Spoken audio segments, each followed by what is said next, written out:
expanded Georgia. playoff. Well, they got a big one tonight against Alabama. Yeah, just think about it. In Tuscaloosa. Georgia's one of the best teams in college football the past 2 years, and they didn't even get in last year. So the expansion came right on time. In Miami, they got life, second life after that. A life-saving overturn called there at the end as that one goes into the back of the end zone for the touchback. Well, Norfolk State, hailing from Norfolk, Virginia, what they call that, the Tidewater area. Yes. Founded in 1935 during the Great Depression. Better than 5,300 in terms of enrollment. Dr. Giovanni Adams Gaston, the president. I know Ron Bolton, football player, coached at Howard as well. Okay. I know Bobby Darnage, basketball player. Leroy Jones. Leroy Jones, defensive end, former defensive end for the Spartans. One of the highest draft picks for a player coming out of Norfolk State. Spent about 11 years plus with the Chargers. And this one, a design run for Jalen Daniels. And what does Jason Phillips have to do to get this offense up and running for Norfolk State? They just have to execute. I mean, we've seen open receivers. We've seen some drop passes. We've seen an underthrown ball. I just think they got to execute. One thing you don't want to do is run Jalen Daniels. I mean, this is a Central team that put out 3 quarterbacks a week ago versus A&T, so they're headhunting when it comes to finding the quarterback, but he's got to throw it. I mean, their offense is going to be predicated on his arm. Instead, they keep it on the ground. A number of white jerseys in to stop the ball carrier. Gain of 4 for King. Max Urin among them, along with Malcolm Reed and Cole Jones. Now this is where you find out what you're made of. It's 3rd and 3, meaning you could run the ball and get the first down. And we said earlier, the weakness of North Carolina Central is running the ball. They've not been able to establish that they can run the ball yet. They're going empty backfield, so they're not going to listen. But I would test them again trying to run the ball. This defense is just so good in pass efficiency for the Eagles. 5 minutes and counting here in this first quarter. On 3rd down, Jalen Daniels, and just getting hung up with Malcolm Reed, and the flag comes out, and that's going to aid the Spartans as Jaquez Jones got tangled up with Malcolm Reed. Got to be holding. Prior to the pass, holding, defense, number 2, 10 yards from the previous spot, automatic first down. And I said it had to be holding because this was not a catchable ball. The timing of the route was not there. The receiver didn't even have his head turned around. Might have been a tough break unless Malcolm Reed absolutely was draped over him. You see there? That's a hold. Good job by the officials. That's a hold with the contact. Unfortunately, Malcolm Reed got caught on his heels, grabbed the jersey, and got caught for it. Let's see if the Spartans can take advantage. First down for Norfolk State comes by way of penalty here. Daniels looking, lets it go, and the pass complete to Elijah Mitchell. So Mitchell with the reception, and another penalty marker flies out.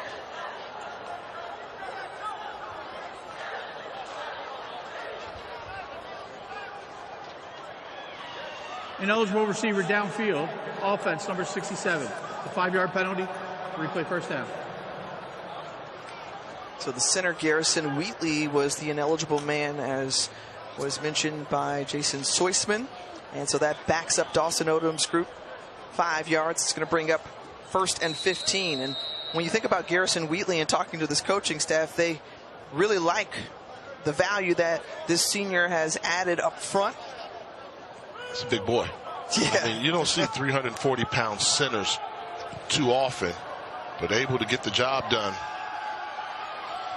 Zings it in, and the pass incomplete. That one dropped by Mitchell. Jalen Bowden was on the coverage. And continuing to try to throw the ball, even though the numbers say you have to establish the run. I mean, North Carolina Central gives up 215 yards rushing per game on average. And the Spartans are going empty backfield and putting it all on the right arm of Jalen Daniels. And this is a guy who they felt really was special coming out of camp, very poised as well. He calls his own number here and picks up some yardage, and headhunting was Malcolm Reed, but Daniels able to duck in time. I mean, they hit the quarterback. When the quarterback breaks the pocket, North Carolina Central likes to hit the quarterback. Dangerous way of living there for just a 4 or 5 yard pickup. And now this is what I think Central's dangerous. Obvious passing situations. They're going to try to find a way to get to the quarterback. Not afraid to bring a blitzer from any part of the field.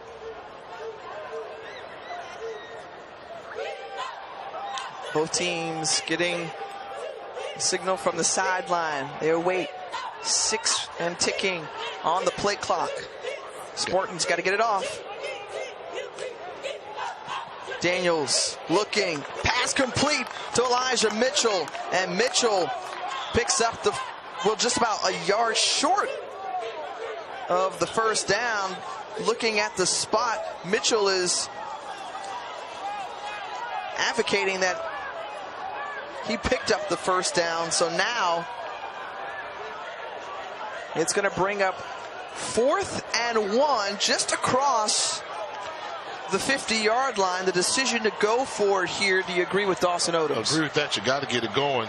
However, you all are yet to establish you can control the line of scrimmage, so this is going to be a challenge picking up this yard. They're 3 for 6 on the season. The play clock winding down. They're able to get it off just in time, and King, who is met, and depending upon the spot, I don't know if he picked it up here, Jay. It'll go down to the spot, but I think he may be short. I mean, we established that, well, I said previously they had not established that they had any type of control of the line of scrimmage running the football. Rolling on the field as the runner is short of the line to gain. Turnover on downs. First down. That would have been a time where you call a timeout to get your best running play going. But instead of turnover on downs, and the first to meet him at the point of attack was number 91, Christian Smith. Smith, who was a long-time starter in this program, had been banged up, comes back in this week and delivers the big stop. And it's those little things right there. I mean, the wide receiver ran the route a yard short, and then you try to force it, and you run out of time on the clock, and you're not all together, and you've been missing some open receivers.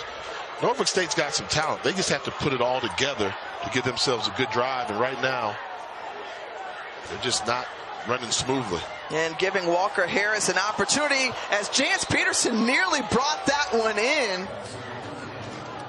But giving now this Eagles offense their best starting field position thus far. And Walker Harris is now 4 of 6, better than 100 yards from the pocket here today.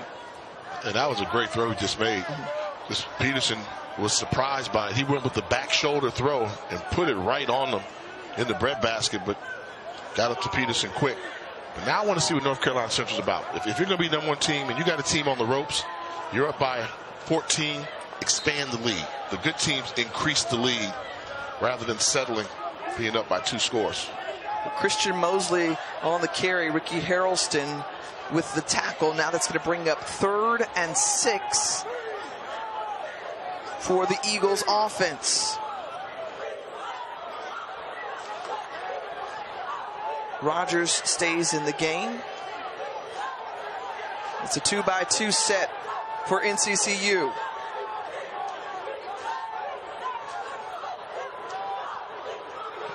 The pressure, gets it off in time. That's Arthur Rogers. Can he make some moves in the open space? Yes, he does. And picks up the first down. Spins his way down inside the 35.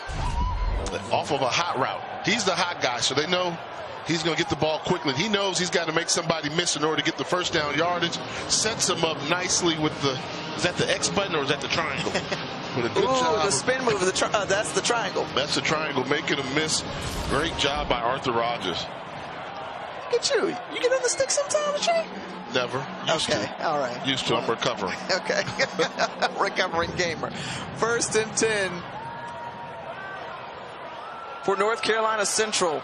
Walker Harris targeted right across the middle, and that's Markel Quick, who has quickly become his favorite target over the last couple of games. That puts him in the red zone. And Walker Harris, we talked about it, when he's in rhythm, he could be one of the best. Tremendous arm talent, and now starting to establish a relationship with Markel Quick. And what did Trey Oliver tell us before the game in terms of the great passer that Davius Richard was?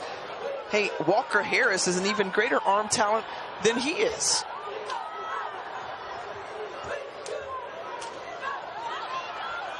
Walker Harris keeping it all the way. Got everybody fooled on the field. You don't often see him take off and run.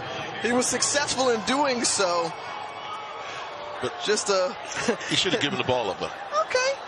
But instead, he turned his stat line. He's had 2 carries for -7 yards before that play. He picks up 9, so now he's +2. Read your keys, though. He should have read his keys. I mean, Arthur Rodgers, who got that tremendous first down for him earlier, on the fake, Arthur Rodgers ran into the end zone. That is the end of the first quarter. So that's how I could call him out and say, you know what, he should have given the ball off there. But right now, when they're clicking on all cylinders, you get away with everything as the Eagles are soaring here in the Nap Town.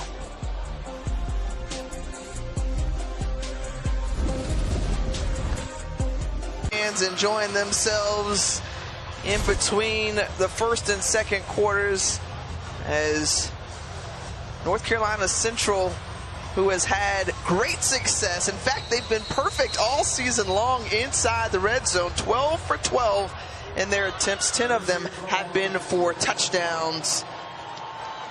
And now this one going over the head of Arthur Rodgers. No, I wasn't trying to jinx it. We literally were talking about this during the break, about the announcer jinx, how they would fare in this red zone. That one pushes them back after 2nd and 1.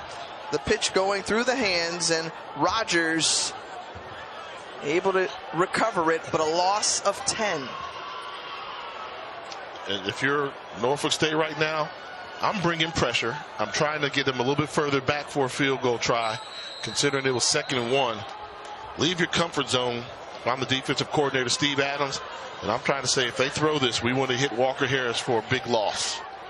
Well, just watch out, because spikes in motion, but you've also got Quick and Davis to the bottom of your screen. Walker Harris steps up in the pocket, finds his man Luke Bracey, and Bracey, the big tight end, hauls it in. Jaden Smith with the tackle. It's going to bring him a couple yards short. Now it's going to be 4th and 2, but another look here as Luke Bracey helps to get him closer. And they elected not to bring pressure, so that allows Harris to step up in the pocket, go through his progressions.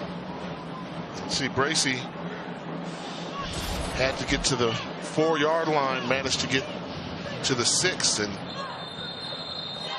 Central thinking about going for this.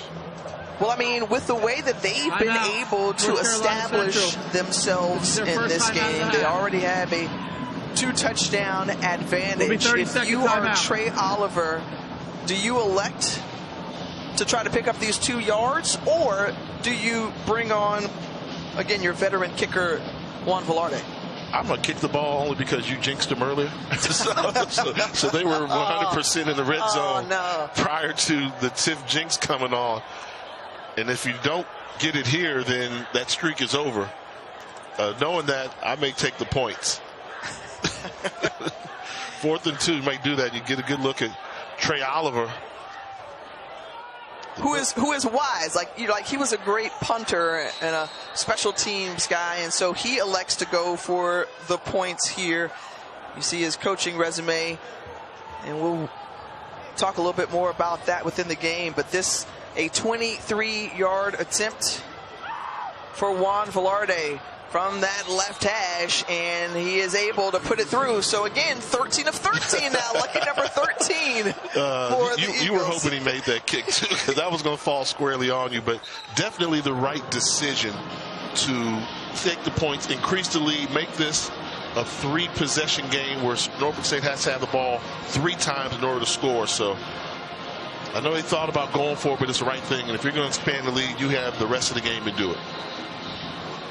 Well, Trey Oliver, as you saw that coaching bio as we bring it back up, was at Southern as a defensive coordinator on the staff with then head coach Dawson Odoms, who's on the opposing sideline. He was also at North Carolina A&T under Black College Hall of Fame coach Rod Broadway, and he won that Celebration Bowl back in 2015, was with Broadway again in Grambling, and coached at his alma mater, the DBs and wide receivers coach in the early 2000s. But back when Trey Oliver was playing, right, it was the CIAA Division II. They made the step up, and boy, we have seen the recent success that they have had in just their short time in FCS and within the MEAC, and they just keep getting better and better. 2022 Celebration Bowl champions, and this is a team that's poised to potentially go back again as they were the preseason favorites. Meanwhile, you look at this Norfolk State team. Again, Jay, we saw them week 0 against Florida A&M, give them everything that they have, nearly walked out of Atlanta with a win. Where does the improvement need to happen? What needs to click for Dawson Odom's group? Because you mentioned before, they've got some talent. They've got talent. They've got speed. It's just the little things how are you preparing in practice? You know, practice makes perfect when you get it right. And I don't think they're getting the little things right. They're just not crisp. Talented bunch. The offensive line, really good. Wide receivers, really good. Quarterback Daniels can do it all. But it's just like they're not putting it all together on a consistent basis, and they just need more consistency. You know, one thing about this team going into the years, we knew that they returned a lot of returners, but they were babies. You know, they started so many freshmen a season ago, and Coach Odoms thought, well, they're going to be better this year. And I can see the improvement. They're better, but they still now just have to work on their consistency. Phone Webb. This time play action pass, and in and out of the hands. The drop balls have kind of hurt Jalen Daniels today. Akeem Wright, the tight end, had it and then couldn't hold on to it. But I want to go back to a point, because last year they only won 3 games. But if you look within those 3 games, or those other games that they lost, there were a number of one-score contests that they came up on the losing end from. They felt like they learned from that experience, and again, hoping to turn things around. They could do so here, just down by 2 scores in the MEAC opener against Central on 3rd and 7, and the pass incomplete to Cameron Thomas. Wade Harris was there. Man, I mean, catchable ball there. You know, was there good coverage? Yes, but could he have made the catch to help out the quarterback? Yes. Previous play, could Wright have made the catch to tight end? Yes.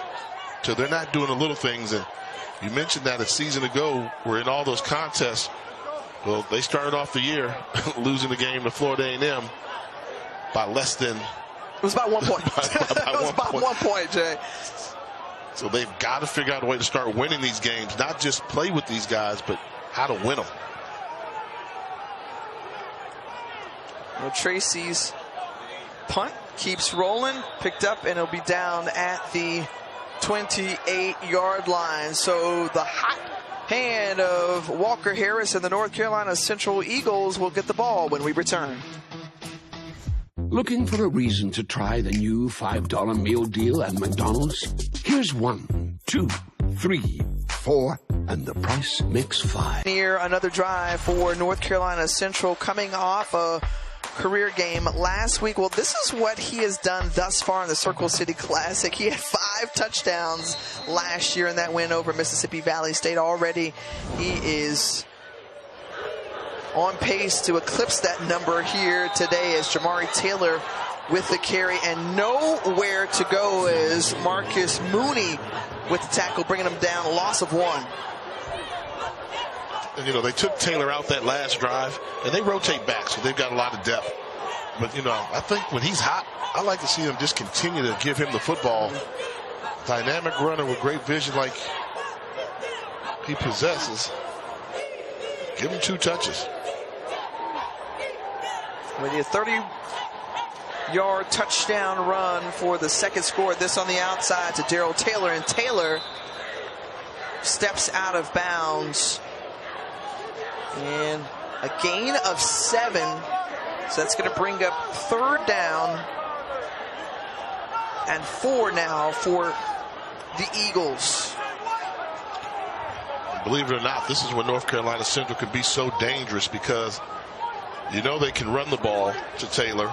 We know Walker Harris can hurt you with his arm, but they can also get Taylor involved in the passing game as well, where you're thinking about just trying to stop them to 4 yards, but they're more than capable of hitting you for an explosive plays 20 yards or more.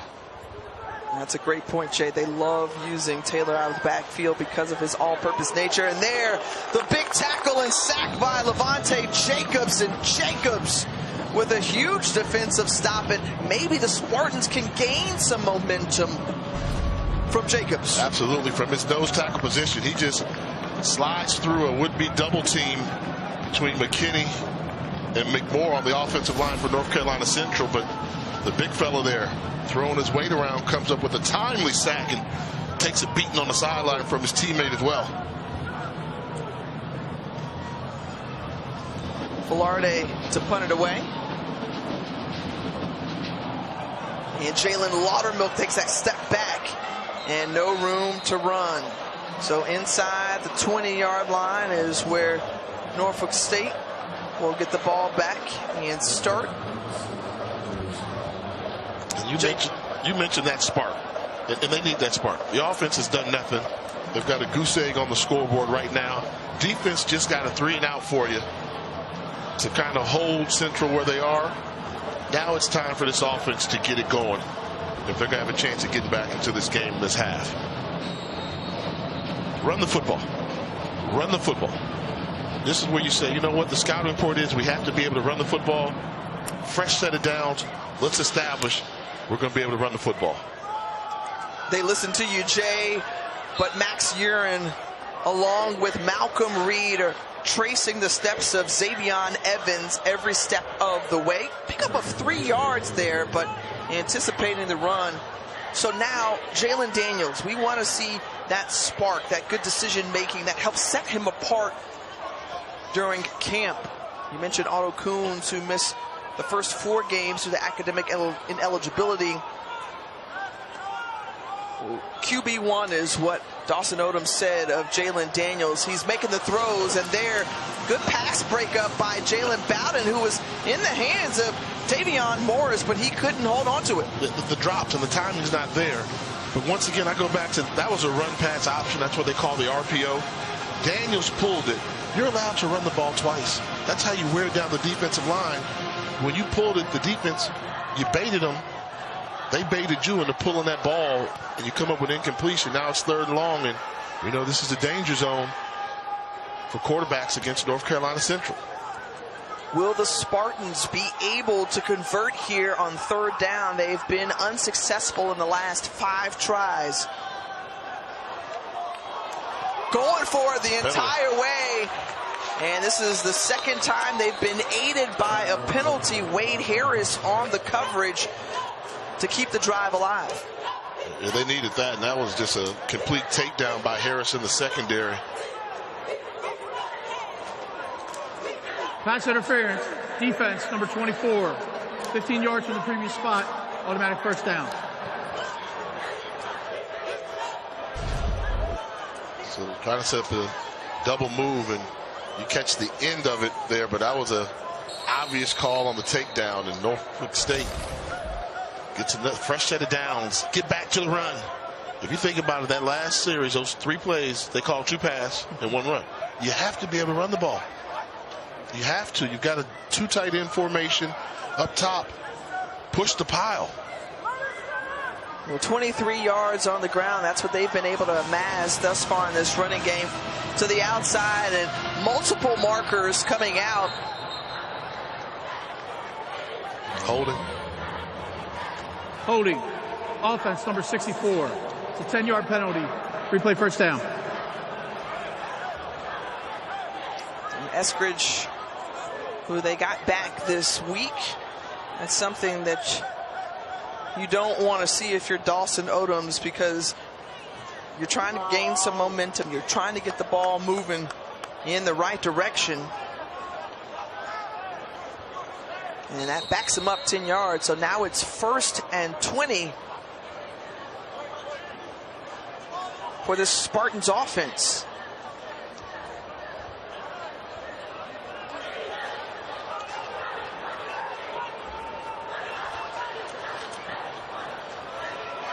Taking it And Daniels finding space, but just look at the number of white jerseys that just kind of are drawn right to Daniels. A 7-yard pickup. That's been the success they've had. The passing game hasn't been there, so running the football, when you have a quarterback that's 6'5", 225 pounds, you can use him as your running attack. Not a recipe I'd like to follow, though. I still think put a running back there in the backfield. And Central's keeping their same basic personnel out there, even when you go 2 tight ends. Double tight formation, and they don't make the adjustment. You should be able to run the football. Daniels once again, and so offensive coordinator Jason Phillips saying, let's stick with this. Jalen Daniels has now run the ball the last 2 times. Another look here. Yeah, you're going to see the tight end number 8, Akeem Wright, come across the formation from left side to right. You can read off of him, but once he sees the middle linebacker, Max Urin, commit to going where the tight end is, following his key, he calls his own number and picks up a number of yards to set up 3rd and short. So now the line to gain, the 47-yard line. Only a short distance for the Spartans to go to try to pick up the first down. And Daniel steps back and in to the wide receiver, Elijah Mitchell. So that one a little bit greater on the degree of difficulty for the wide receivers, but Mitchell able to haul it in. Yeah, I mean, it's something you don't see in college football too often, an out route thrown from one hash to the other, but a good job of going down to get it by Elijah Mitchell versus very good coverage by Wade Harris. They were able to pick up the first down the good old-fashioned way, converting there, not by way of penalty. Their first play in Central Territory, and Daniels once again banged around on the carry, pickup of 1, and you see somebody pumped up after that one. Number 15 in white. That's Lavelle, who started off as a tight end and has moved over to the defensive line. We saw him get a couple snaps a week ago versus North Carolina A&T. One of those utility players. Interesting to see him get some run with the starting defensive line.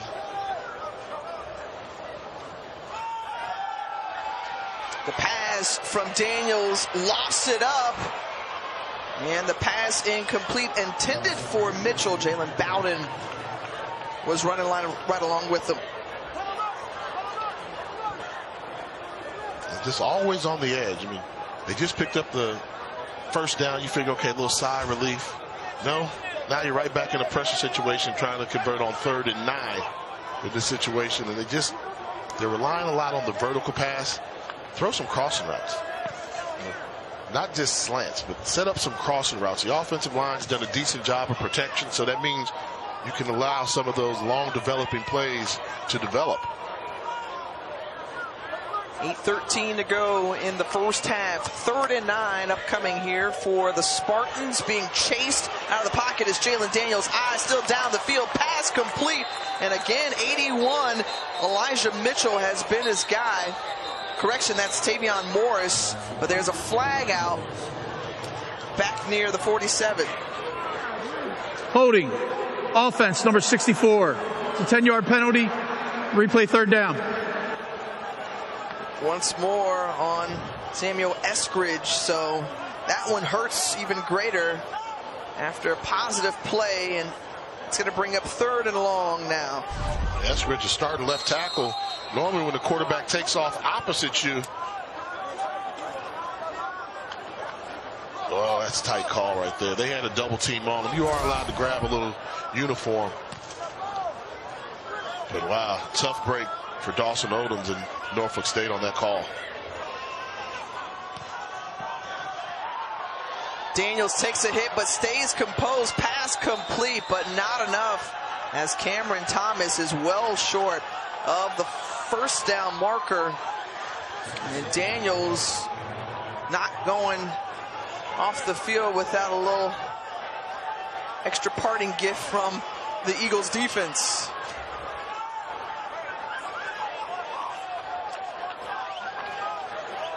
Maybe that's something that can get him going. I mean, completed his last 2 passes there, although they're punting on 4th down, but Their game plan is to use Daniels in the running game and the passing game. And Taylor fair catches it inside the 10.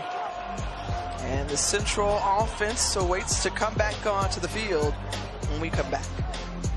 Looking for a reason to try the new $5 meal deal at McDonald's? Here's 1, 2, 3, 4, and the price makes 5. So much. That's everything you get with the new $5 meal deal at McDonald's.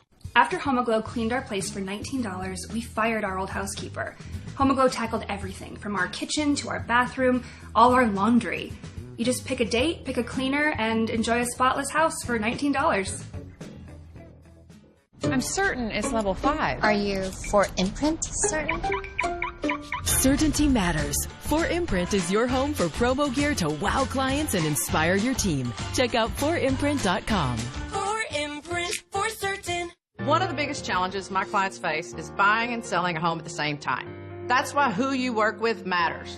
With HomeLight, we're able to help our clients buy and sell at the same time. It's the most game-changing product in real estate today. Beware the wild cards.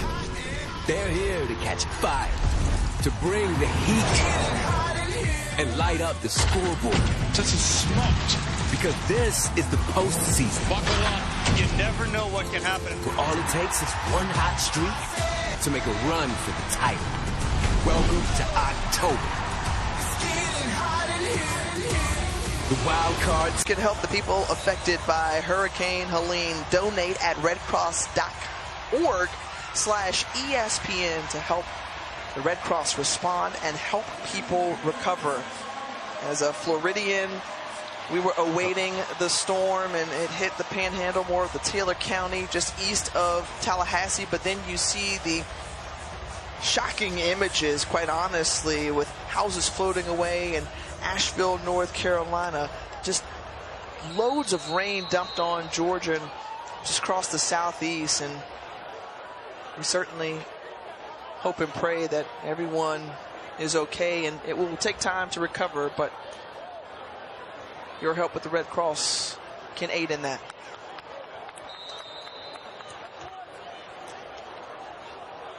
Two-yard pickup for Jamari Taylor. As it's under 7 minutes to go in the first half. North Carolina Central, who saw their first 2 scoring drives happen in less than 2 minutes. Big plays have aided in their 17-0 advantage thus far over Norfolk State. The MEAC opener for these two teams. Walker Harris, with plenty of time and plenty of running room, takes off, slides just past the first down marker. Another good job of moving the pocket. Walker Harris, great decision. Nobody was open. They drop into a deep zone. Harris able to rush for the first down and pick up the necessary yardage. Those guys up front are some good ones. Teron Williams, the left tackle. A.C. McMorr, the left guard. Noah McKinney, Jawan Sprinkle, and Trayvon Humphrey getting there just due, as they have been able to control the line of scrimmage and give Walker Harris plenty of time to do what he needs to do. And there, Jamari Taylor not having success running the football, as Grant Gaffney, the tackle for a loss of 1. That's probably the surprising thing. I mean, this Norfolk State defense, their defensive line has made it real tough to rush the football against them. Green jerseys just mauling the ball carrier, nowhere to go. But they've made themselves open in the passing game. 2nd and 11. Harris finds Joaquin Davis, and Davis with a short pickup. Joaquin Davis, gain of 1. He's been targeted a few times today. 2nd catch of the ball game for their top returning receiver. Now you got a chance to put some pressure on him right now. And what a stop this would be for Norfolk State if they can get a stop here, get a punt, get some decent field position, try and put some points on before the half. But stopping Walker Harris has been no easy task for the Spartans. 9 of 11 through the air for Harris, 157 yards. with time to pass, and Markel Quick couldn't bring it in, and now 4th and 10. And to your point, Jay, we saw the defensive spark that they had last time they were on the field. This time, they're able to force able to force the Eagles off the field and for a punt. And now they're going to have excellent field position. Can they make good on this and net some points when they get the ball back? Yeah, it starts with the return, and Laudermilk needs to make sure the return man, make sure you catch it. Don't let the ball hit the ground. Catch it, try and get a running start. And you live with that. Run up, make the catch, don't let the ball bounce. You got good field position to start off this drive to try and end this half. Why pay too much for cable TV when it costs less?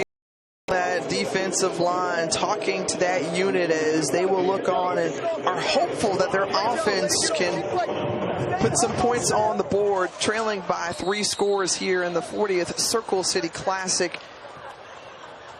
Good starting field position for the Spartans from their own 44. Jalen Daniels. Quick pass out to Jaquez Jones, and Jones, again, that connection was there last weekend against VMI. A different opponent from North Carolina Central. Let's see if 2-3 can get moving again. Good sign, and they continue to put a lot on the right arm of Jalen Daniels. I mean, that last play there, that was another one of those RPOs. He can either run it or he can throw it. That time able to do it for some success to pick up positive yardage on first down. You think about Daniels, who transfers in, as we mentioned, and he's got about 2.5 months or so with this offense. He's picked it up well as Max Urin makes the stop. It's going to bring up 3rd and short. Continue to run that quarterback draw with the tight end Akeem Wright serving as the lead blocker. They've been able to get some yardage on it, but you can't bank on quarterback runs against a defense that likes to fly around the football like North Carolina Central.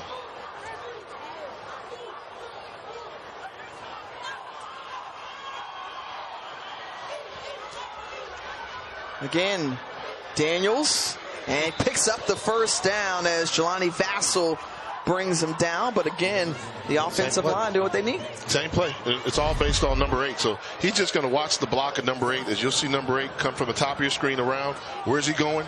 Once he gets that block on Urin, he finds a crease and runs behind him. They've had some success doing that, but do I think that's a recipe for success? I think you're living dangerously. 51 yards on the ground. 30 of them coming from Jalen Daniels, and they continue to go to Daniels once again, and wisely steps out of bounds and picks up another first down. And Jay, we keep saying kind of the same recipe once more. Yeah, follow number 8, Akeem Wright.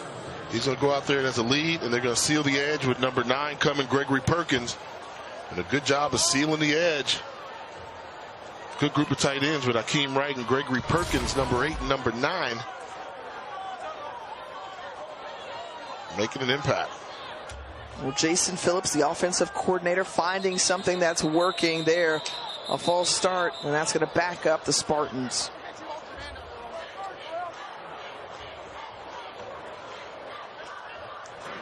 False start, offense, number 71. 5-yard penalty, first down. That's what, see Coach Odom's on the sideline. Come on, guys, we just picked up a first down. This is the 2-minute timeout.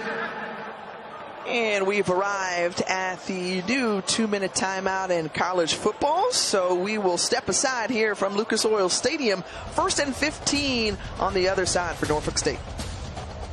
Looking for a reason to try the new $5 meal deal? 17-0 in favor of North Carolina Central, the MEAC opener, and the Spartans looking to run their 2-minute offense to try to get into the locker room with a score. Central will get the ball to start the second half. Jalen Daniels, 1st and 15, off his back foot and overthrows his receiver. of Cameron Thomas. And the offensive line doing their job, giving them time. But we've seen a little bit of a limited repertoire in terms of the routes we've run. They've run out routes, they've run go routes. Haven't seen the crossing route. Curl route hasn't been there for them. If you get that much time as a quarterback, you're supposed to pick apart a defense and not settle for an attempt like that last one. You find number 8, you will find Jalen Daniels as a flag comes out amidst the play.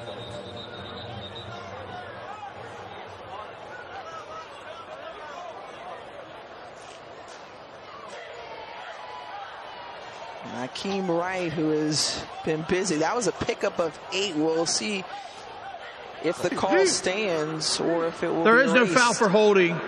Result of the play is 3rd down. Yeah. You know, and I was going to say that. One of my pet peeves is like when you call holding on running plays, you're allowed to grab. You expressed that last week. Yeah. Yeah, because we covered a couple of games last week, and one of them, there were holding plays or seemingly a penalty on just about. Don't remind me, the game, 25 penalties, 225 yards, total offense. Oh, my goodness. Your recall on this, Jay. But, yeah, I think, you're allowed to hold on. Running plays, like, unless it's blatant and it's a takedown for somebody to be a tackler, not a big fan of calling holding penalties on running plays. Find someplace else to go with the football there. Jalen Daniels trying to squeeze it in there. Anytime you got 3 guys around the football receiver, you need to go someplace else with the ball. So now 4th and 8.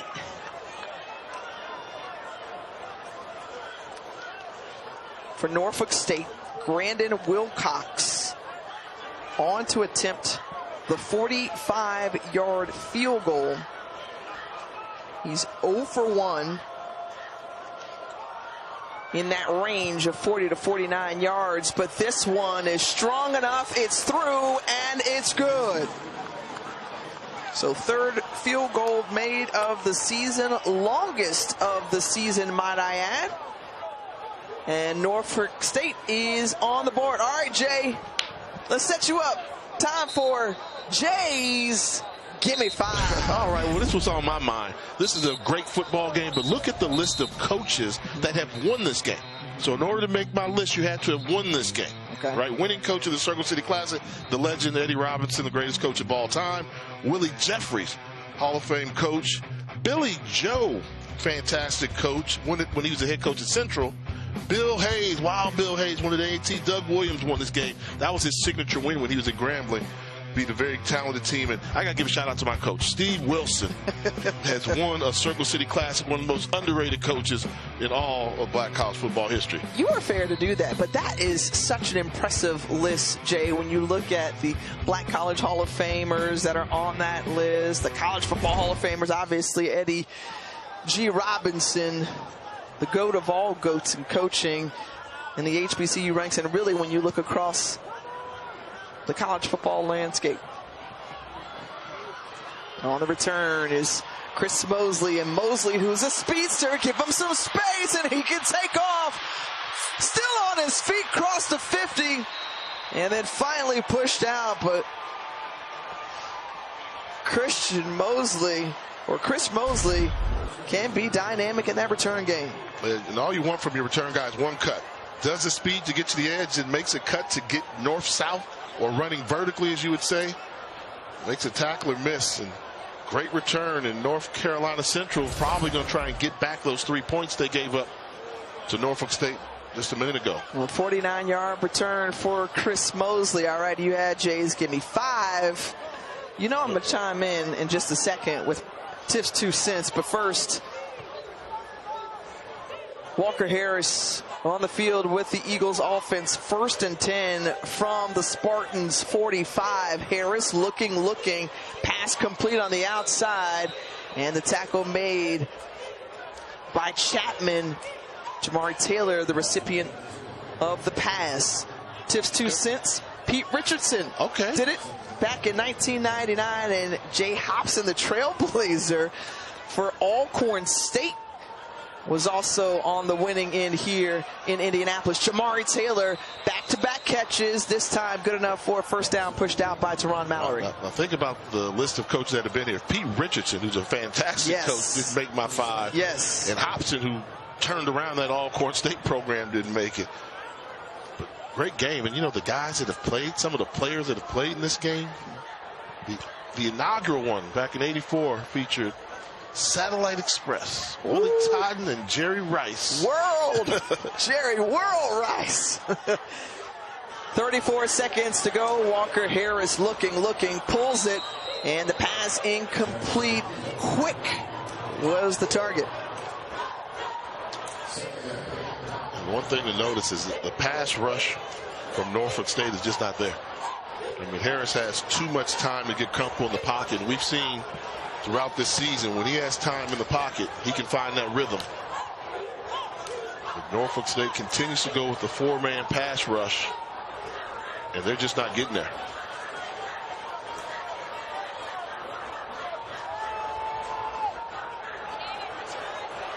Harris, what a pass. What a catch. And a catch from Markel Quick. But that connection has been there throughout the season. We've seen it being special over the last 2 games. Yeah, and when you have time in the pocket, you can throw corner routes, and that allows a wide receiver a chance to set it up. Good job maintaining possession. All college football just need 1 foot in. And they're starting to have a little connection, those two. Well, you talked about the great route running there of Markel Quick. We have seen it today. That is now his 4th reception. 84 yards for Quick. Brings up 1st and goal from the Norfolk State 4-yard line. Once again, this time it's Bracey stretching out, and it's a touchdown. Well executed as Luke Bracey with the touchdown. There is a flag out near the 14-yard line.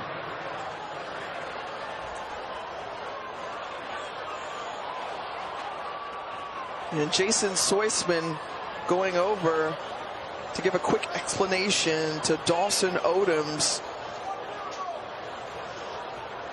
and see what he elects to do. Let's find out what the call is. Rolling on the field is a touchdown. After the play was over, personal foul, unnecessary roughness, offense, number 70. 15 yards will be enforced on the kickoff. The previous play is under further review.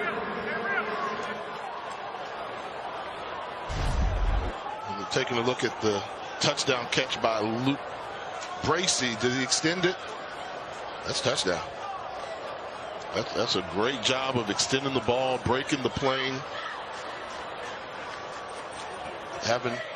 knowing where the pylon was, gets turned over that way, helps. He's elevated. That's a touchdown. That's a great play there. Keeps control of the football. Well, Luke Bracey, who has played a number of meaningful snaps, including a couple of years ago in that Cricket Celebration Bowl.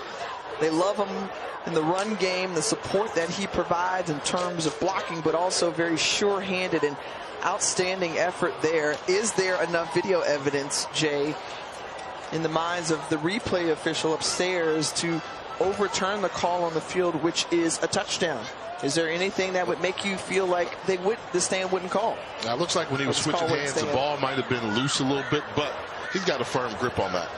You know, that right hand's going to grip it. When he's going from left to right, that right hand with that stickum is going to hold on to that football. What I see there, he's got good possession of that. I don't see anything to overturn that. It's a touchdown.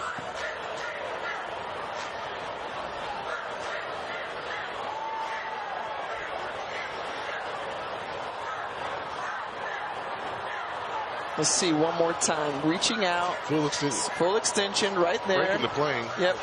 And you got my back. You with me? That's a touchdown. I do have you on this. But, I mean, look. At the review, the ruling on the field stands. Touchdown. All right.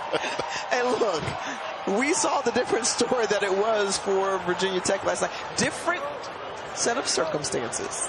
However, you saw it right, man. You're 2 for 2 because last night you were right on that call. Yeah. And today you're right on the call. First touchdown of the season. No, first touchdown of the season for Luke Bracey.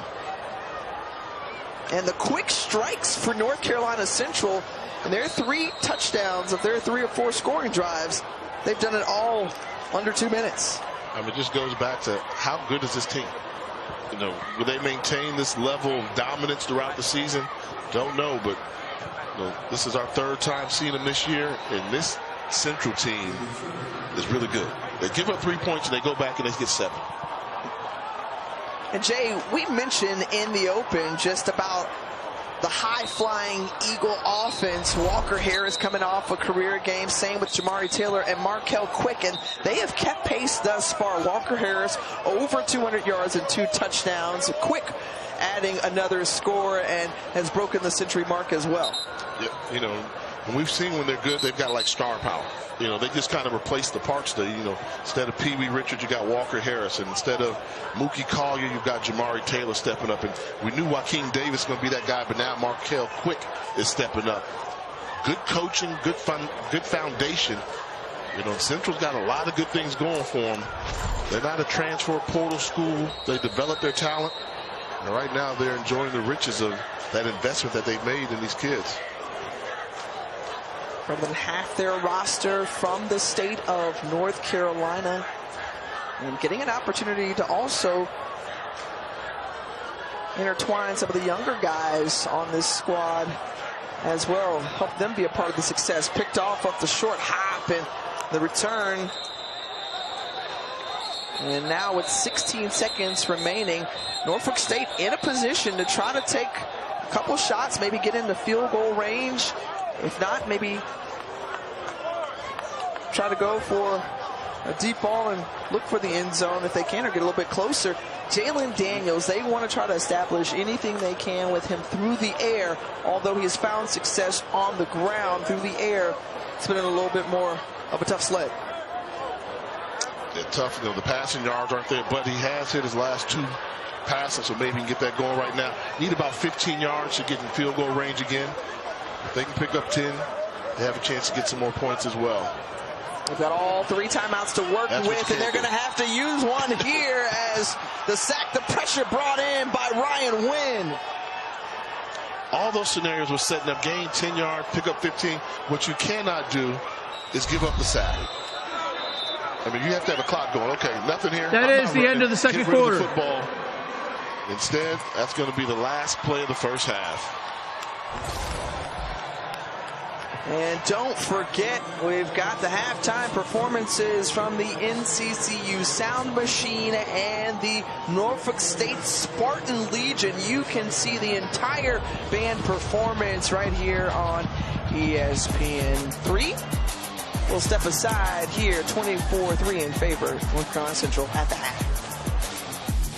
Looking for Bill Stadium, the MEAC opener between North Carolina Central and Norfolk State. The Eagles out of Durham, North Kakalaki, with a 3-touchdown advantage over the Spartans. Jay Walker, Tiffany Green back here with you, and North Carolina Central will get the ball to receive this second half. They had great success, 249 yards of total offense through the first 2 quarters. Trey Oliver's group coming off a 66-24 win last weekend, and now his group trying to string together a couple of wins as they have had the number of Norfolk State over the last 3 meetings, 8 of their last 9, 10. Walker Harris, we watched what he did in that first half. 13 of 17, 202 yards and 2 scores.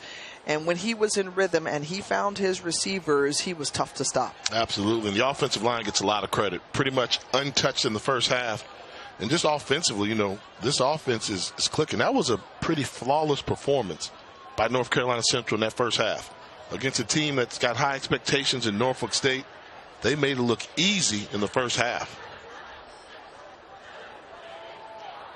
First play of the third quarter, and it's in the hands of Jamari Taylor, tackled by Sage Bucaret Irvine, pickup of 5.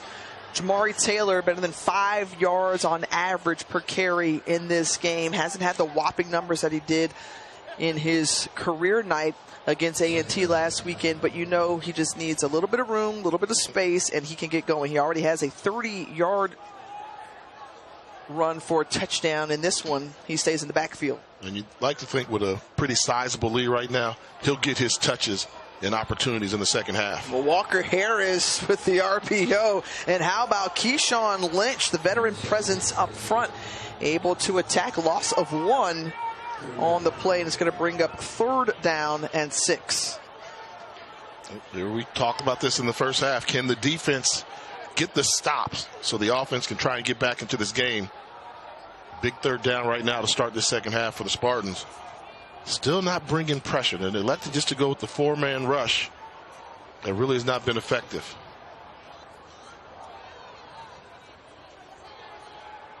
Harris, who has had time all day today and thrown behind Joaquin Davis. 3rd time he's been targeted, and it's going to bring up 4th and 6. So the punting unit will trot on for the Eagles. We talked about that rhythm.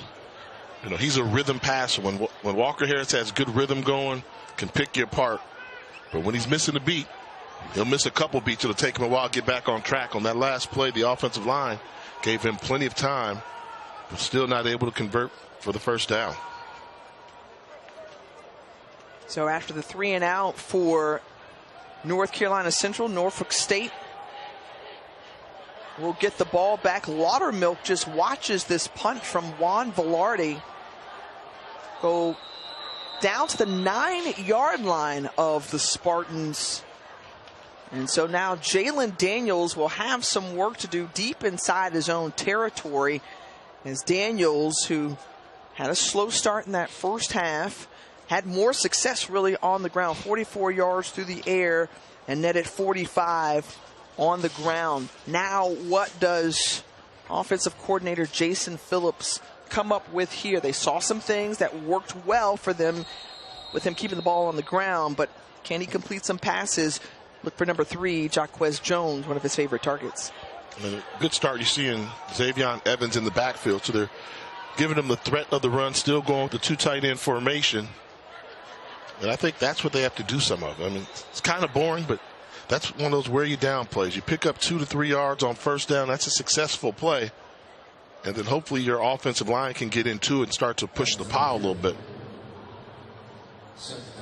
Well, this is some tough starting field position to open up the 3rd quarter. Can they march down the field here on 2nd down?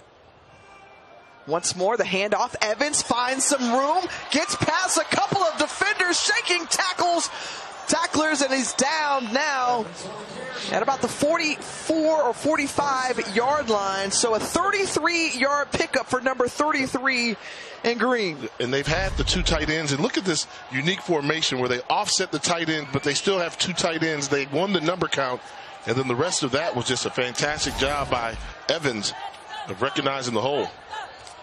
And slips up there, and loss of 1 on the play. But Xavion Evans, the junior out of Chesapeake, Virginia, he's a kind of one-cut downhill runner kind of guy. He made good on a couple of rushes ago. He stays on the field now. And that was the beauty of this offense, that when we talked to the coaching staff, especially at the start of the year, they felt coming out of camp, they were really high on the running backs that they could cycle through, whether it was King or Evans. We saw Webb already get a touch in this game. Kieron Benjamin as well, who has yet to touch.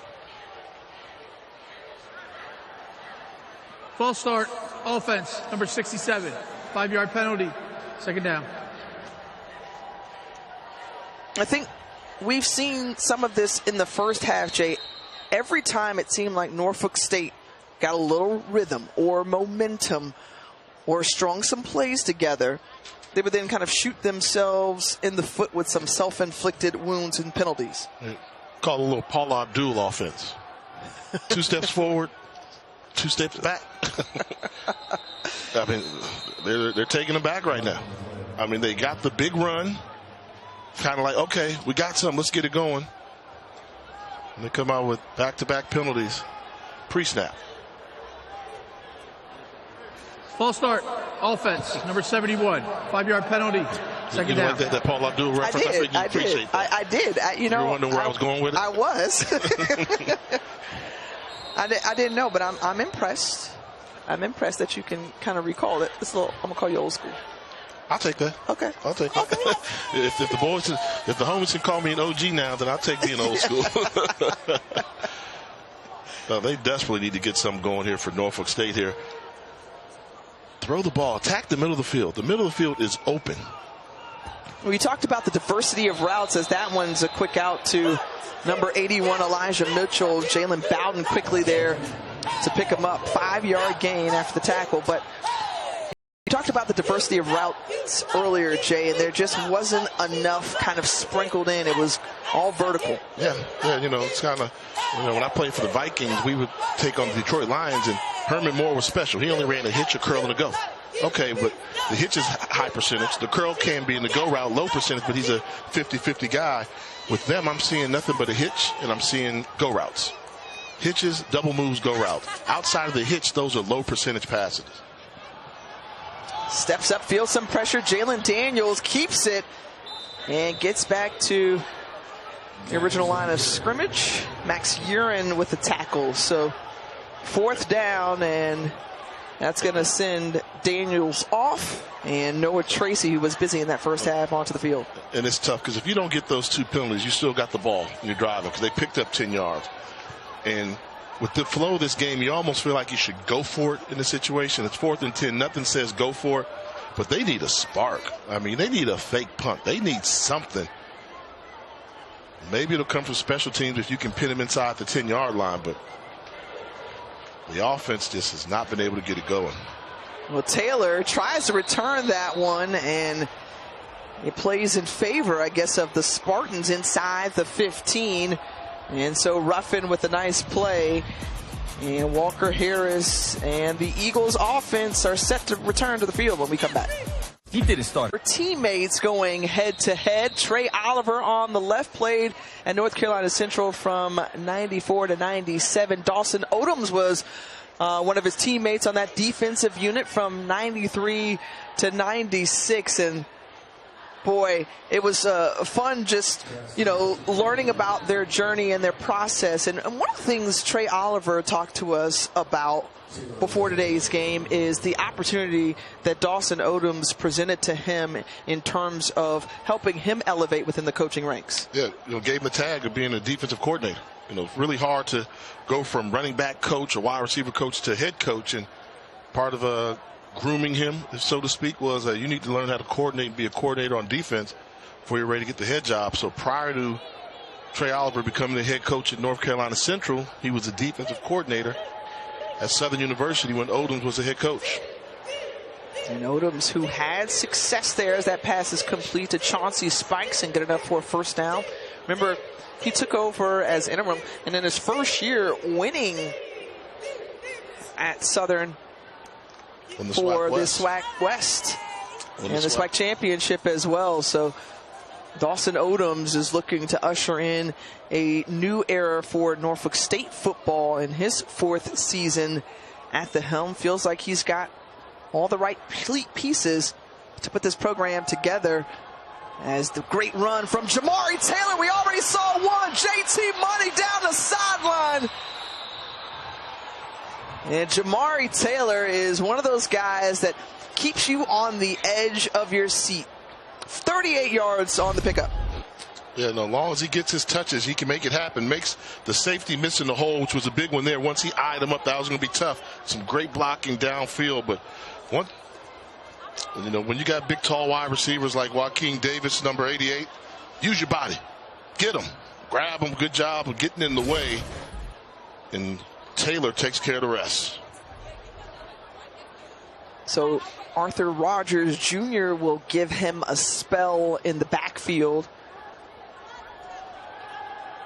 And Harris unloads and passing complete. He was looking for his homeboy, Joaquin Davis, right there on the coverage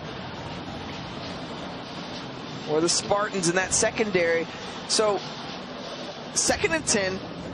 This is, you talked about Walker Harris and how much success that he has had. If you want to see another dimension of him, Jay, in that quarterback position, how does he expand?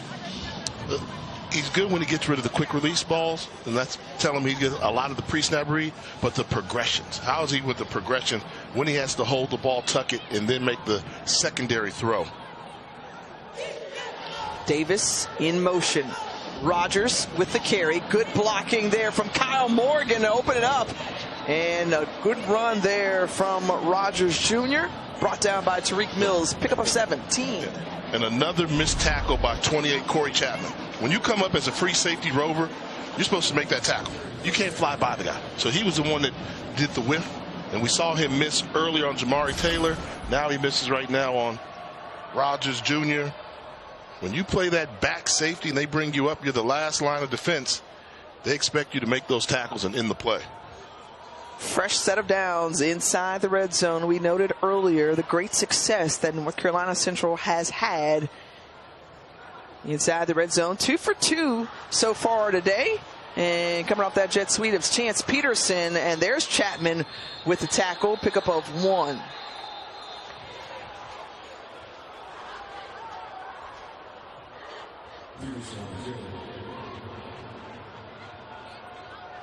We heard some whistles, but no stoppage or penalty markers on the field. As Jason Soisman and this MEAC officiating crew has done a really nice job here thus far. Wow. Have fun right now. If you're Walker Harris, pick your medicine. You can get match up with Markel Quick at the top, and you got Joaquin Davis at the bottom of your screen, one-on-one. You have to think one of them is going to get an opportunity to get this ball. Instead, they hand it off to Taylor, and Taylor, some tough running up ahead. A.J. Richardson, first time that we've called his name in on the tackle. Number 15 and Green, the leading tackler for this Spartans group. One of the top tacklers returning. And they've got to find a way for him to get more involved in this defense, because he's a different type of guy. Wonderful work ethic, great communicator, and really a leader on that defense. Timeout, Norfolk State, their first of the half. So Norfolk State spends their first timeout. It'll be a 30-second timeout. The coaching staff wants to talk it over on this 3rd and 1. You talk about like A.J. Richardson, he's one of those guys where this is where Dawson Odom with his vision. Richardson started as a true freshman last year, so he's a grown man, even though he's just a sophomore, and he carries himself as such. And kind of the model for Norfolk State has been, we're going to grow our talent. I mean, these are two similar programs. You can tell both coaches play together. They don't necessarily go hit the transfer portal hard. They're recruiting very hard, getting high school guys, and then they're hoping it's going to pay off before time runs out, basically. And I think A.J. Richardson's a perfect example of that. I mean, this kid can play at the highest level, but because he went to Norfolk State, got to play as a freshman, he's on a lot of folks' radar now. And you mentioned it too last year. A lot of young guys got that game experience. And not only that, A.J. Richardson so impressively is a construction engineering major as well. Here, 3rd and 1. And Central hands it off to Jamari Taylor, and they made it difficult, and it's not going to be enough for the first down. Hey, there was A.J. Richardson in to make that impact. And this is what you need when we put the spotlight on you, make a play. Coming in there, collapse, don't have the wide receiver. Yeah, you can't have that wide receiver trying to block that grown man. That's Joaquin Davis. We know he's long, but Davis weighs 190 pounds, and Richardson comes barreling down at 245. That's how you're supposed to play the position. So the hold there forcing now a 25-yard field goal for Juan Velarde.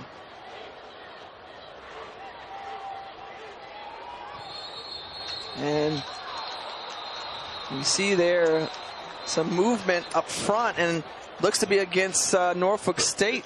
Norfolk can't get it. They can't buy a break. Velarde missed the field goal. He missed the field goal, but there'll be a penalty, and he'll get another try at it. Actually, he won't. No, the penalty will be first down.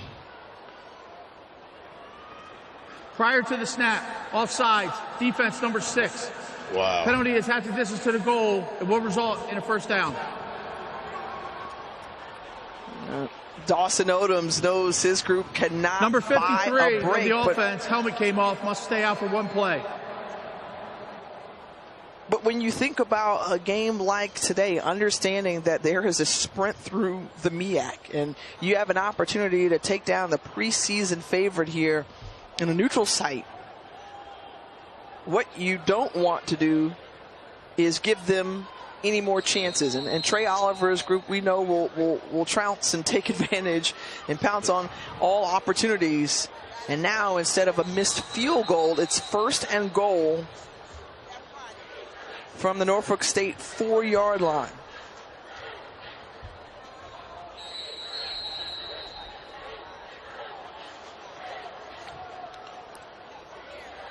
Think it's JT money time? You read my mind, partner. Instead, Walker Harris finding Chauncey Spikes, but a great open field tackle made by Teron Mallory. Mallory, the Aeneas Williams Award watch list player, leader on this defense, loss of 1. A good recognition. I mean, just by play design, trying to do some misdirection, but the Spartan defense was not fooled.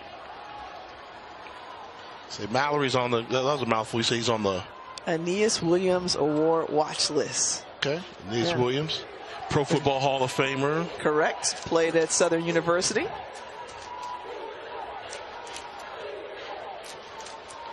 Second and goal. Taylor patiently waiting to get to the outside. JT Money, but they're going to call it back. Oh, there's a penalty marker No down. way.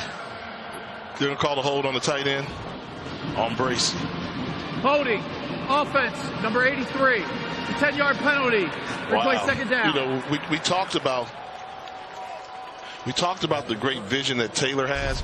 Well, he's setting up Bracey to make the block. Bracey's going to come across the formation on the edge. He's setting him up. And it was a wrap, not a hold. But anytime you break that perimeter, they'll call that. And we talked earlier about holding penalties on running plays. I mean, tough break. Jay, you can't deny it, though. When you saw that one, did you feel like that one? You can call that. You could call that. Call that. Yep. It was one of those ones. He was going to score anyway. Taylor had set him up so sweet. So just wish Bracey wouldn't have held him. You gave that great comparison last week, I think, to Le'Veon Bell. Yes. In terms of just kind of the patience that he exudes in the backfield. Tried to set up Bracey this time. He shifts to the left side. Second and goal. Now from the 15. He's got a man. Wow, and what a did catch. He come up with it? Yes! Oh my goodness! Markel Quick! How in the world did he do that? Concentration. I mean, Walker Harris is going to try and thread this ball in there. It's going to get deflected. And off the deflection, ball's up. He sees it. Goes after it. Wow. Nah, that's coming back. Okay. It was a great effort. It was. He catches the ball in the air. He's airborne. Yeah. That's coming back. Yeah. Oh, they got it off. Oh, my goodness. So it stands as in, and this is returnable off the missed PAT. That's Dalen Long. Well, they said, now that was wise of North Carolina Central. Quick snap. The quick snap, let's not let it linger at all. Another look at it here on the touchdown from Walker Harris and the outstanding concentration from Markel Quick. Like it or not, it's a touchdown. Eagles extend their lead. Looking for a reason. The Eagles fans flying in from Durham, North Carolina. Meanwhile, Glad to have you with us. Hey, that's Jay Walker. I'm Tiffany Green. And look, we knew that North Carolina Central had meeting the eye test in your eyes. And the preseason favorites out of the MEAC, and they're showing just how dominant they can be. And the scary thing is they're getting better on a weekly basis. After dominating A&T impressively a week ago, they come in here for a conference game, and they're handling their business. A flawless first half, and they continue to increase the lead here in the second half. I made them #1 team in HBCU football for a reason. Now, they're power rankings, so they're interchangeable, but they look really good. Now on the return, it's Norfolk State, and they are searching for any form of a spark to try to make this game a little bit closer, as some chippiness on the field after the play is whistled dead on the return. We'll step aside here with the Spartans getting the ball back when we return. Looking for a reason. And looking at the predicted order of finish, the preseason poll has North Carolina Central as the #1 team to finish. They've got 4 first-place votes, along with the defending Mid-Eastern Athletic Conference champion Howard Bison. Right now, Central has controlled the pace of this game. They have looked as good as advertised, as Kevon King on the carry. Slow to get up after that first down run. Pickup of 6. Jay, when you think about just how this is all going to play out at the end of November, what say you? Well, when they came out with this predicted order of finish, I thought they slighted Howard, because Howard was a defending champions, and beat a man, you got to beat the man. And both schools had lost quarterbacks and lost some star players. So I thought that Howard got the short end of the stick. But you're asking me what I see now? They got it right. the media folks got it right. I mean, North Carolina Central is playing at an extremely high level. Howard is struggling a little bit. Morgan State. South Carolina State may be the team that could disrupt all that, though. I mean, the job that Chennis Berry does, they've got a big one today. But it's going to be a tight MEAC race. Phone Webb comes into the ball game, or rather, it's Jalen Daniels who keeps it. Yeah, I mean, look, Del State is picked to finish 6th in the polls, right? But Lee Hull now in the second year with this program could maybe have the Hornets buzzing in and disrupting some things as well. I'm hearing they're doing some good things. I mean, heard they could have won their first game of the year when they went out to Hawaii. Even they had the travel debacle, and people are talking. They're putting points on the board. Tavion Morris tried to reach out for this one, just too long from Daniels. That's another one of those things we talk about offensively. What routes have we seen him throw? Go routes. Slant routes, go routes. That's been about it. And the ones he's completed have been the hitch routes. So just not going to make a living in today's college football just throwing verticals. If you can stick some seam routes, okay, but D coordinators feel if I get you to settle for a deep shot on the outside, I'll take my chances.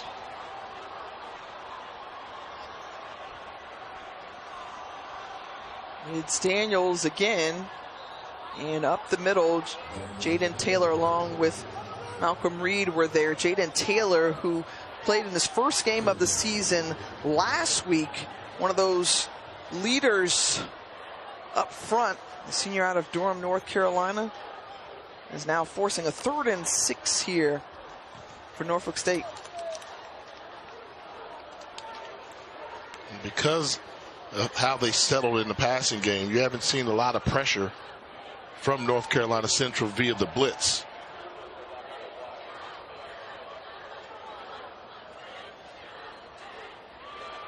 And that one deflected. I think Malcolm Reed may have gotten a hand on that one as he was coming across and defending.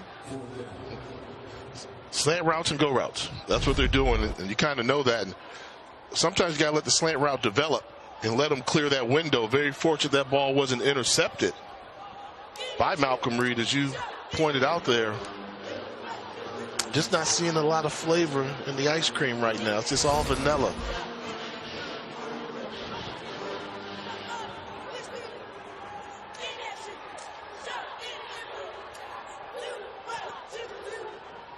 Darrell Taylor. Fair catches it at the 35-yard line of Central. 1:26 remaining in this third quarter.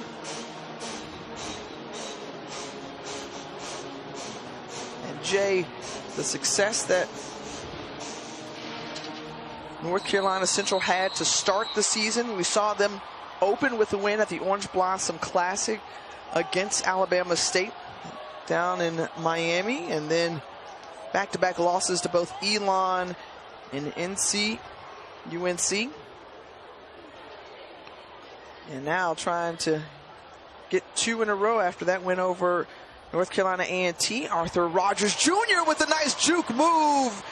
And now they're into Spartan territory. Well, the running game has been successful. 20-yard pickup there for the Eagles.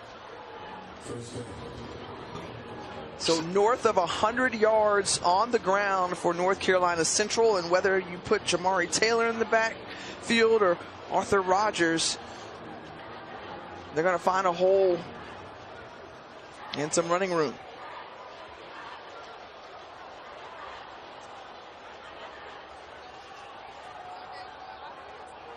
Handed off to Arthur Rogers Jr. again, the redshirt junior out of Snellville, Georgia. Power back more so. He's kind of like that bowling ball that runs downhill. Good job by Sprinkle and Humphrey again. They're going to start off on the right side. This is the right guard and the right tackle, 53 and 55. Watch them come on, bring around, just follow the entourage. Get a body on the body. Successful run play there.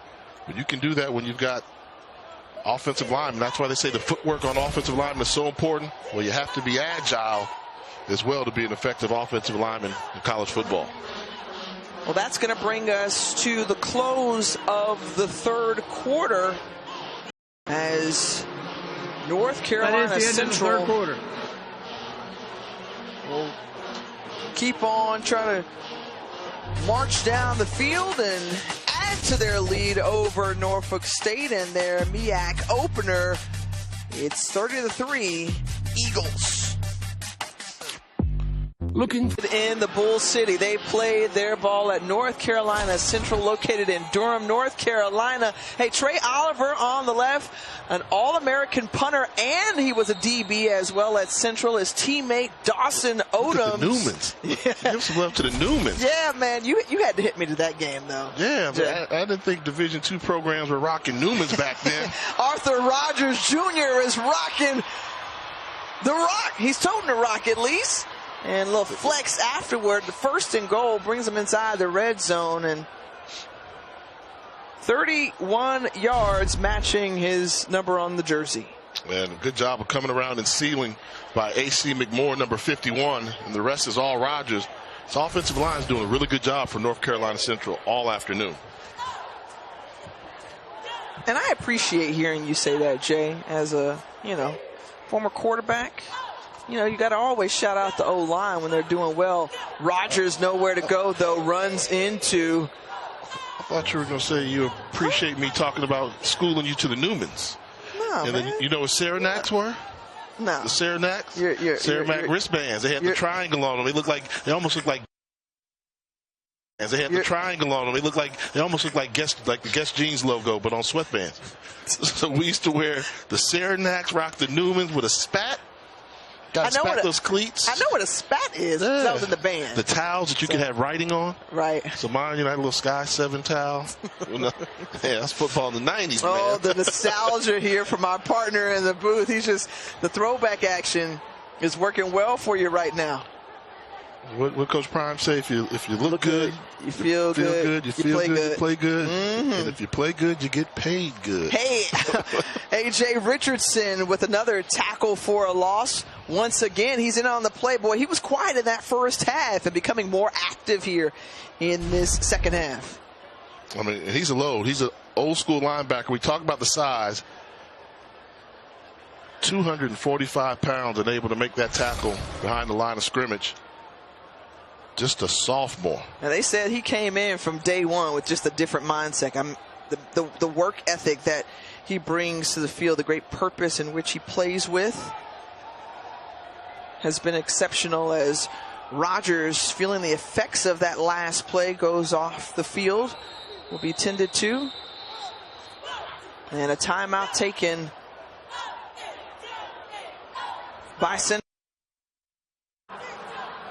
So Rogers in some visible pain. They're going to take him over to the tent as he's not able to put any pressure on that right leg. And you know, when I saw the play, the replay, A.J. Richardson makes a tackle, but he's a big guy at the end of the run. And this is a legal tackle, but it almost becomes like one of those horse collar tackles that they were talking about where you can't use your weight to bring the runner down. So it's great pursuit. He's got him. And look, you see how he rode him a little bit. And that's that horse collar. Wasn't blatant in that case there, so there was no penalty call for it. Grabbed him around the waist, but you can see why that play's been outlawed. They kind of penalize it. Tough break there for the runner for North Carolina Central.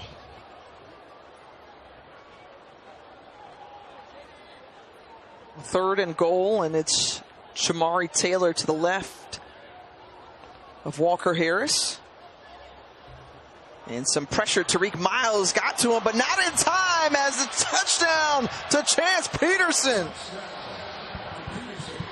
From 12 yards out, Peterson, his first TD of the day, fourth for Walker Harris.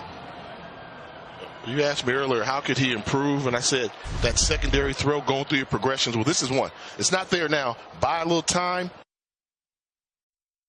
Good job by Walker Harris playing the quarterback position.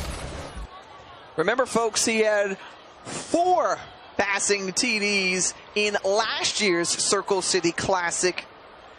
He's closing in on that if he remains in the game, as this one is getting further and further out of reach for the Spartans. When Walker Harris, loving Lucas Field continues. The love fest, steps up, throws a dime for the score. Eagles in control. Looking for a reason to try the new $5 meal deal at McDonald's? Up after that score for the Eagles as they continue to stretch this lead out. Let me tell you, Walker Harris, you had the tagline, loving Lucas Oil. My man had 5 touchdowns last year in this game, in this stadium. And he is continuing to play well here with now 4 touchdowns this afternoon. And all the more impressively doing it against a MEAC opponent, as that one was batted out of bounds to Walker Harris, because he's been fun to watch here today. I'm not sure. Well, it's a he hit it out of bounds before it bounced out of bounds. If it had bounced out of bounds, the ball would have been placed at the 35-yard line. Let's get the explanation. There is no foul in the play for an illegal bat. The receiver touched the ball at the 4-yard line and went out of bounds. Correction, touched the ball at the 5-yard line and went out of bounds. It'll be 1st and 10 for Norfolk State at the 5-yard line. And that's just a mental miscue there, because it was clearly going out of bounds, but instead. Yeah. Now, to me, he got lucky but unfortunate. That's a bat. He batted the ball out of bounds. They said he touched it out of bounds. He batted that out of bounds, got away with the bat, but on the flip side of that, your team is going to get the ball on the 5-yard lines. Don't touch it. Just let it go. Little things like that have been the story of this ball game.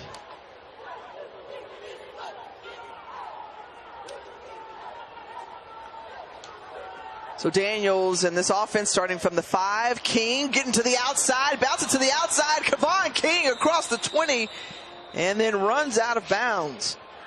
17 and then runs out of bounds. 17-yard gain for the junior. And let's see if Squirm can ignite something here as an injured player going down. That's Wisdom Sims for North Carolina Central.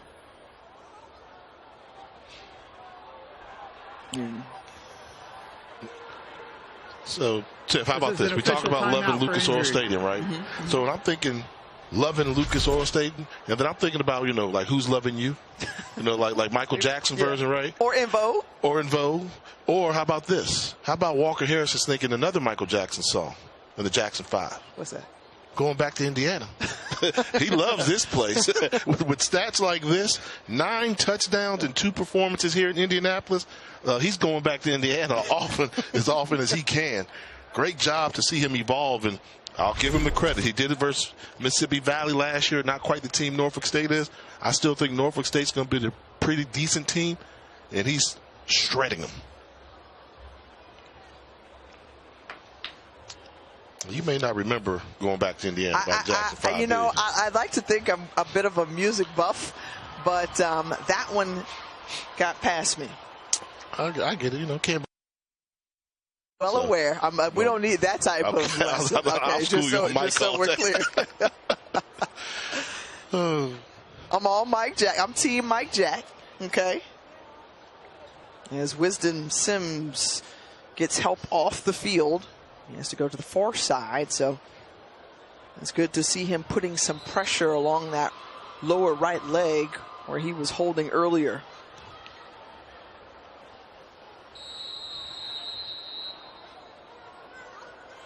Back to action, 1st and 10 after that 17-yard run from King.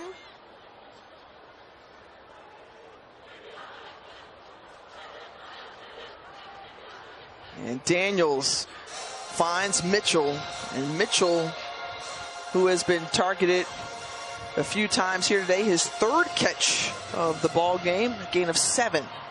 Yep, and when they have the rhythm, the hitch has been there all day, but North Carolina Central is content giving up that hitch route, little 5-yard turnaround, catch the ball route. See all the cushion they're giving them and making the tackles.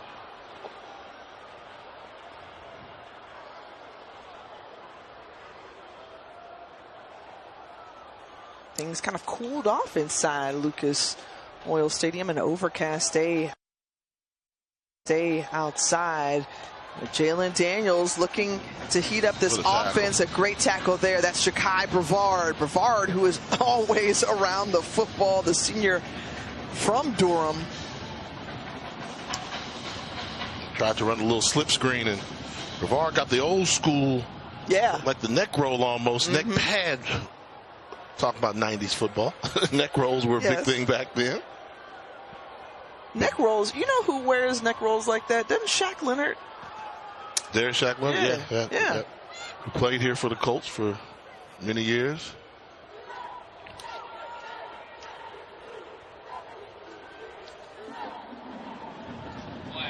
And there's a flag that comes out as Wade Harris kind of ran over the receiver, Cameron Thomas.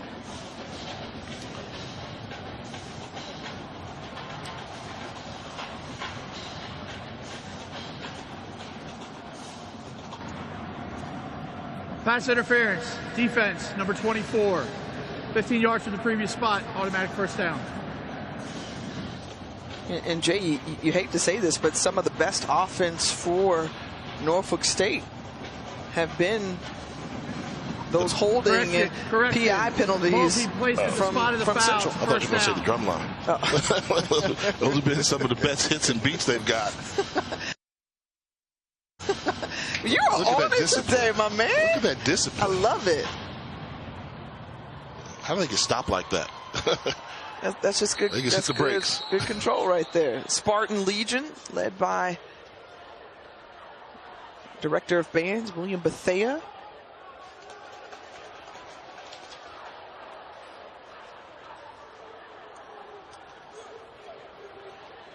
Look out. King, and there, Wade Harris was the first to get to him. I mean, it's just been all around. It's assignment football, because we saw at the start of the season down in Miami, tackling was an issue. Yes. And they've shored it up. Yes. They've shored it up. But the team speed on defense, I mean, you talk about as a coach, you want guys flying around or flying to the football. They are flying to the football. I mean, every time you see a football guy in a green jersey carrying it, you're seeing white jerseys all over or in hot pursuit. There's King, little sidestep, a couple of cuts, and a solid run there as he's brought down, but it's going to be a first down for the Spartans. And another missed tackle. You know, when you've got teams that struggle to tackle and give up a number of rushing yards, that's why I really thought Norfolk State would attack more on the ground.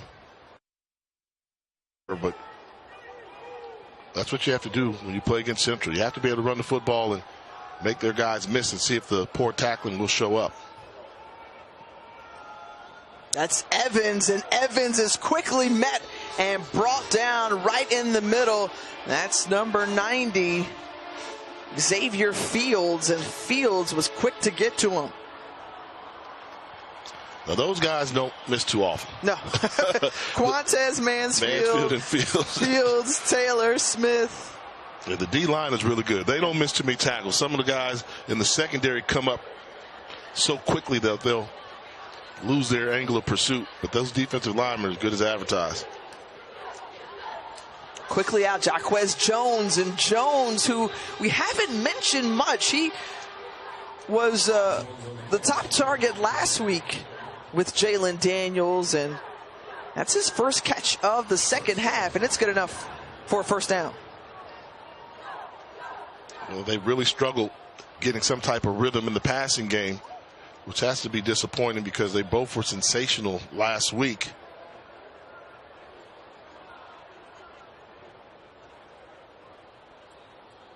And now into Eagle territory. Jalen Daniels with the pass. It's complete. Cameron Thomas. That was a stiff arm. That was a serious one. Another RPO again where you see the quick out route there. Ball's coming. And look, he's going to size him up good. He saw him coming and took him for about a 10-yard ride, a la Walter Payton style. Daniels calls his own number, tripped up and brought down. There's Ziegler, Ryan Ziegler, the true freshman, on the stop. First red zone appearance of the game for Norfolk State.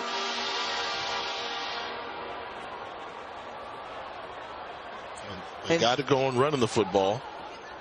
Jalen Daniels made a couple throws as well. But can they capitalize?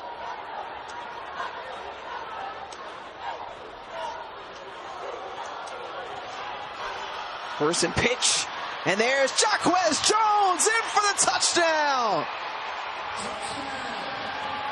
14 yards and first TD of the game for Norfolk State. Strike up the Spartan Legion.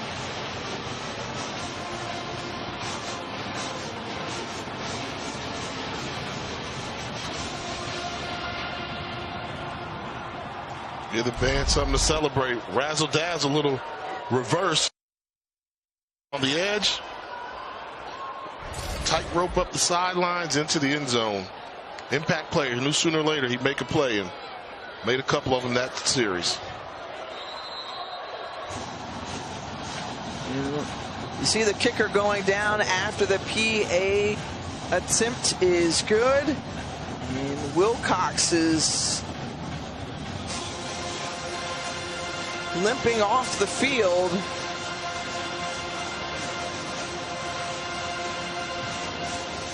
The 10-play, 95-yard drive for Norfolk State, and that's a positive sign, at least for Dawson Odom's team, tying their longest drive of the season, better than 5 minutes, and engineered all the way down the field.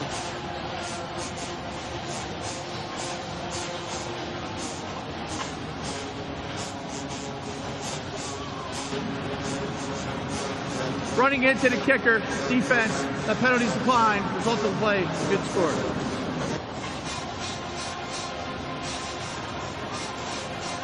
So Norfolk State putting something together late. The reverse to Jock Jones into the end zone. Introducing Mando. Yeah, have something to cheer about after that touchdown. Behold, the green and gold. The Spartan Legion got it going. Let's rock with them.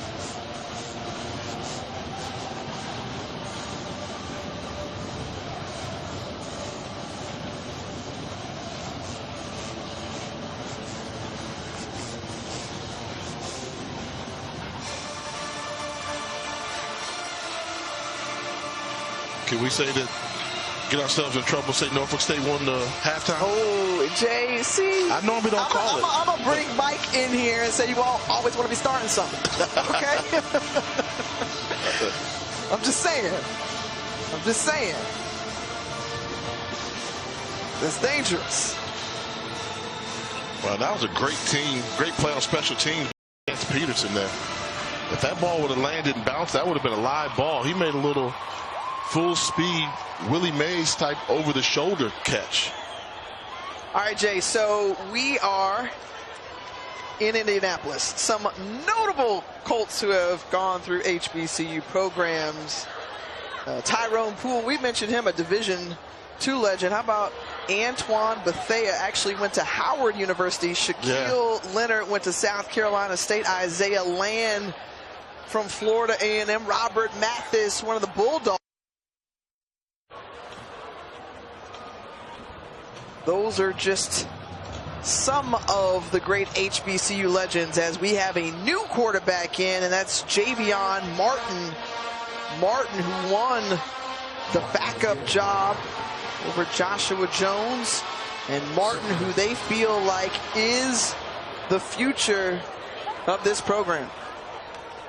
They absolutely are giddy about Javion Martin and his future. Little surprise he's in this game. I think the goal is to redshirt him. And under current NCAA rules, you can play up to 4 games. This would be his 3rd appearance of the year, so he'd only have 1 left. Walker Harris is entrenched. No question about that, but Martin came in and won the backup job. Well, honestly, Jay, on this 3rd and 2, he had to play in that game against North Carolina because Walker Harris went out with an injury. Then we saw him in that blowout win over A&T. Alain DiMaggio.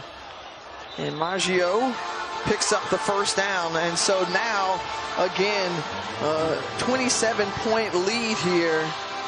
And Martin getting some valuable in-game experience. The question is,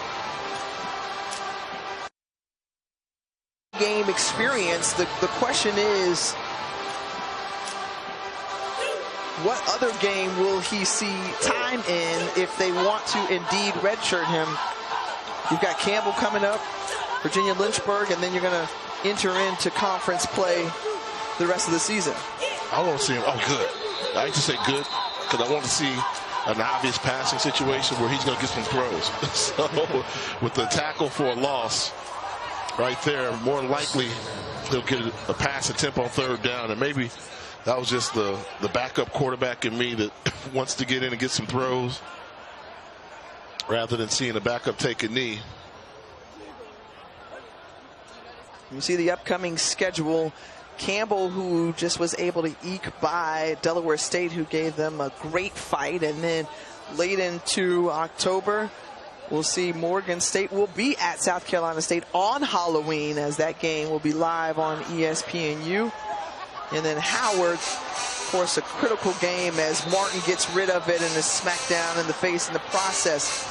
But that Howard game ever so critical because the last 2 champs in the MEAC over the last 2 seasons will go head-to-head November 15th. But again, you can't look past October 26th and then a short week, October 31st.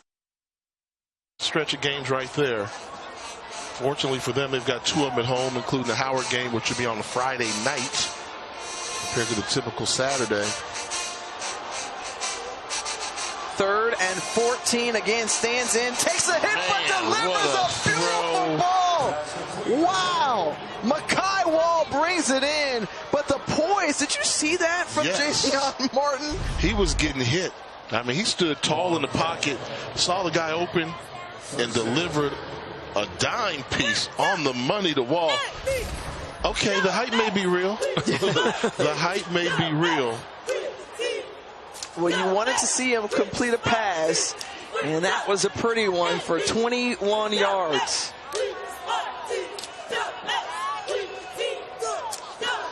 Maggio shakes the tackler and then swung down and brought down by Tariq Miles.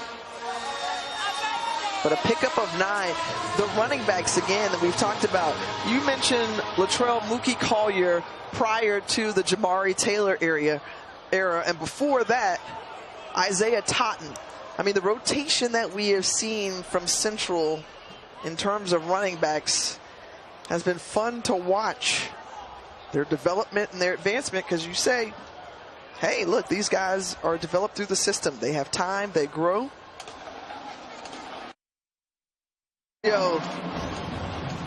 Could be another newcomer that cements himself over the years.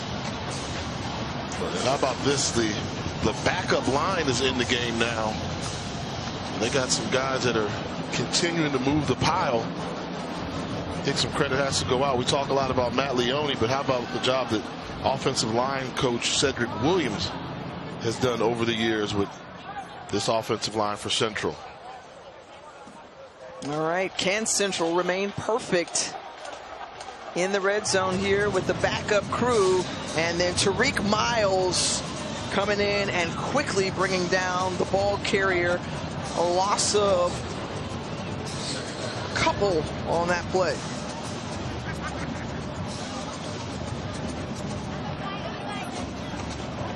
If you're Norfolk State, start thinking is, all right, this was a measuring stick game for us. We're taking on North Carolina Central conference game. Well, more than that, you're taking on the #1 team in HBCU football. Okay, they got you. Now go out and try to win the rest of these games and hope that somebody can trip up Central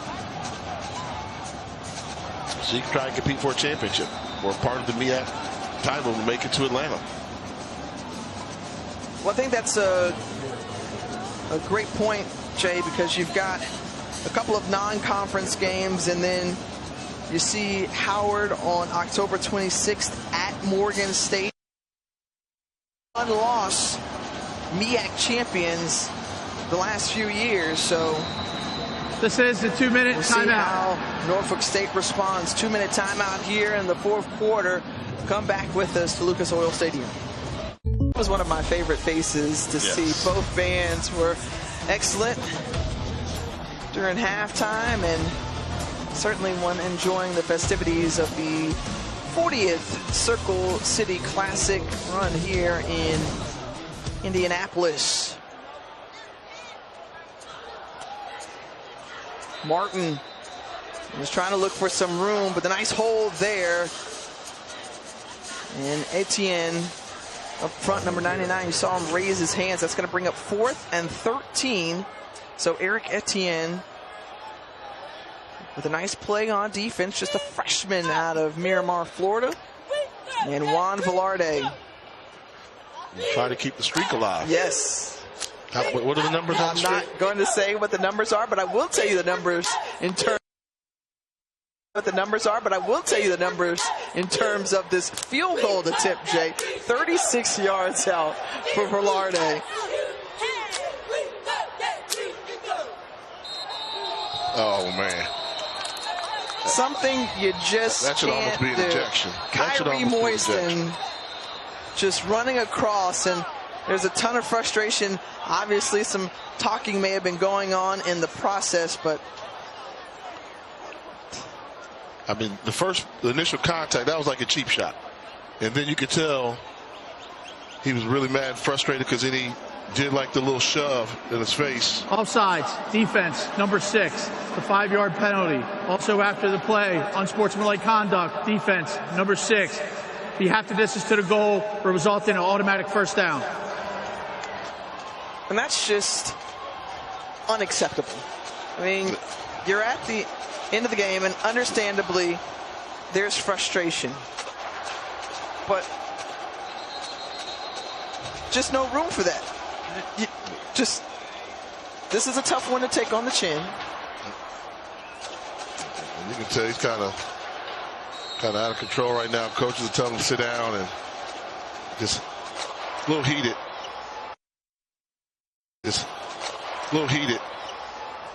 And I do think that Central will come out and take a knee right now. Take the victory formation, first down, because of the relationship between Odoms and Coach Oliver. He's taking a knee right now. We'll see how the season plays out. Oh, wow.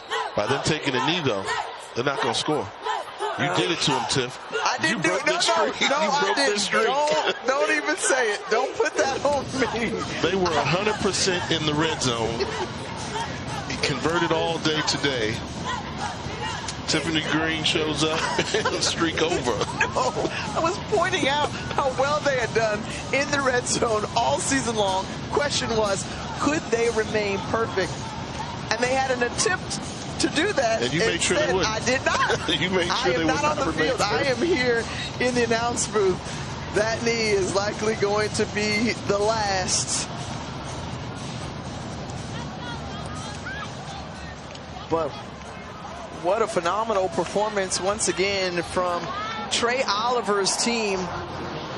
The #1 team in HBCU football, showing off why they are the MEAC preseason favorites, and former teammates now meet on the field after the game, getting the best of Dawson Odoms. But the respect shown between these two coaches and friends and teammates, a 37-10 decision, as North Carolina Central, with back-to-back wins, will be back to wrap things up here from Indy.